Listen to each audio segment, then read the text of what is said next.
বর্তমান বিশ্বায়নের যুগে যেটা আমাদের দেশে নেই তা আমরা বিদেশ থেকে অনায়াসে কিন্তু আমদানি করে থাকি।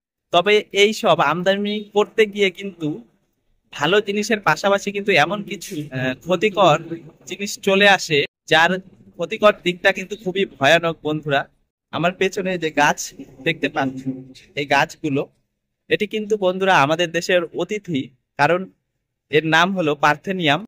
এটা কিন্তু আমাদের দেশের গাছ না বন্ধুরা। দেখতে সুন্দর গাছটি হলেও এর যে ভয়ঙ্কর রূপ রয়েছে তা জানলে হয়তো আপনারা সবাই চমকে যাবে বন্ধুরা। তাই তোমাদের বলবো, তোমাদের বাচ্চা থেকে শুরু করে পরিবারের সকলকে কিন্তু এই গাছ থেকে যত সম্ভব দূরে রাখার চেষ্টা করবে। এই মুহূর্তে আমি রয়েছি 27 নম্বর জাতীয় সড়কের পাশে, শিয়ালতর গ্রামে। আর এই সড়কের পাশেই কিন্তু এরকম প্রচুর পার্থেনিয়াম গাছ হয়েছে বন্ধুরা।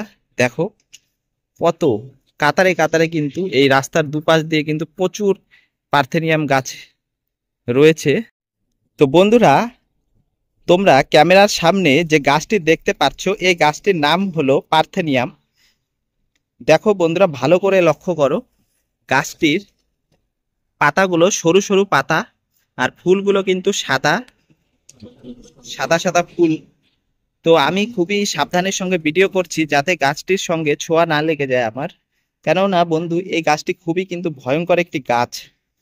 আমেরিকা ও মেক্সিকো থেকে গম আমদানি করার সময় কিন্তু বন্ধুরা এই পার্থেনিয়াম গাছটি আমাদের দেশেও চলে আসে, এবং ধীরে ধীরে কিন্তু এই গাছ বর্তমানে ভারতবর্ষ বাংলার কোণে কোণে ছড়িয়ে পড়েছে।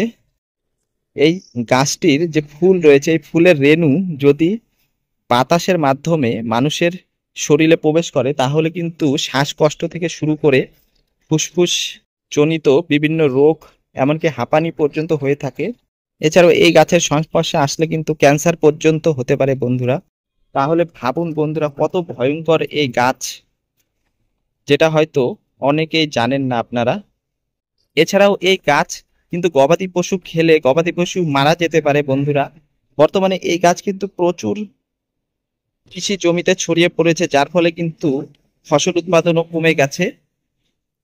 তো বন্ধুরা, এই পার্থেনিয়াম গাছটিকে কিন্তু খুব সহজেই দমন করা যায়। তোমাদের বাড়ির আশেপাশে যদি এই গাছ লক্ষ্য করো, তাহলে কিন্তু তোমরা 1 লিটার জলের সঙ্গে 150 গ্রামের মতো লবণ মিশিয়ে, হ্যাঁ বন্ধুরা, খাবার নুন কিন্তু মিশিয়ে তোমরা যদি এই গাছে স্প্রে করে দাও, তাহলে কিন্তু গাছটি শুকিয়ে যাবে। এবং শুকিয়ে যাওয়ার পর এই গাছে কিন্তু আগুন ধরিয়ে দিতে পারো, যার ফলে কিন্তু গাছটি দমন হবে।